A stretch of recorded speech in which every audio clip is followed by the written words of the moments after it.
অমর কুণ্ডু মহাশয়, আপনাকে আমি অনুরোধ করবো আপনি দয়া করে মঞ্চে চলে আসবেন। তৎসাথে রবীন্দ্র ক্লাবের যে সভাপতি মহাশয় গৌতম বিশ্বাস এবং সম্পাদক শ্রী মাদাই মুর্শিদকে অনুরোধ করব আপনারা দুজনে একটু মঞ্চে আসবেন।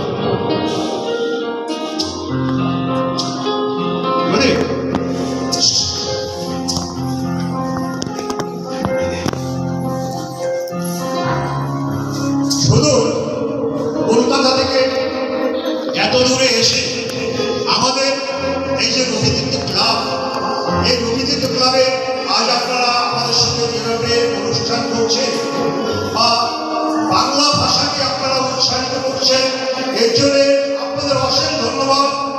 সেই উপলক্ষে ক্লাবের পক্ষ থেকে রাধাকান্ত মহাশয় যিনি এই অনুষ্ঠান অর্গানাইজেশন নিয়ে এসছেন, তার সঙ্গে অমর নাথ কুণ্ডু মহাশয়কে ক্লাবের প্রেসিডেন্ট এবং সভাপতি দুজন সভা দিয়ে সম্মান জানাচ্ছে।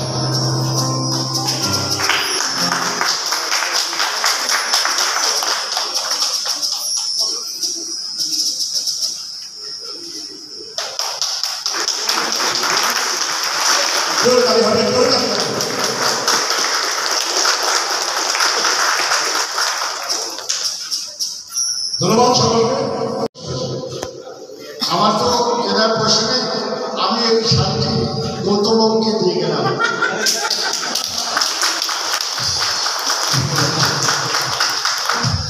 সব থেকে বড় কথা, আমার তো পয়সা নেই, এই শাড়িটি আমি গৌতমবাবুকে দিয়ে গেলাম।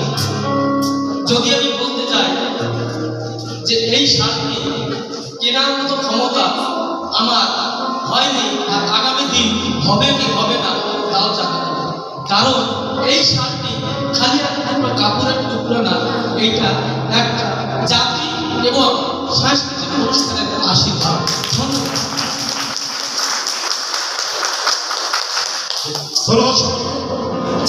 এবার আমি ডেকে নেবো, এতক্ষণ যে প্রোগ্রাম হচ্ছিল একটা শিবানী ম্যাডামকে আমি মঞ্চে ডেকে নেবো।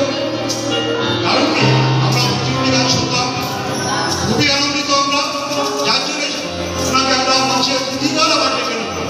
সকলে সঙ্গে কাজল যিনি আমাদের রবীন্দ্র কাজল করে মঞ্চে আসবেন।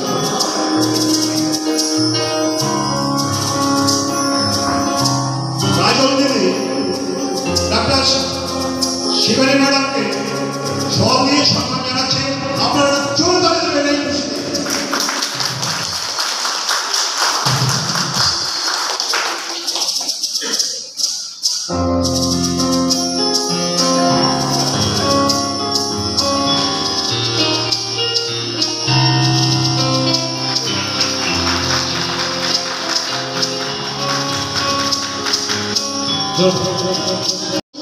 সুতো আছে, গুণে তো শেষ করা যাবে না। আমি মরে যাব তাও শান্তি থাকবে, এই প্রতিজ্ঞা করছি এবং এই ভালোবাসা আমার বন্ধন হয়ে থাকবে এই আপনাদের জন্য, আপনাদের সঙ্গে আশীর্বাদ চাই। ধন্যবাদ।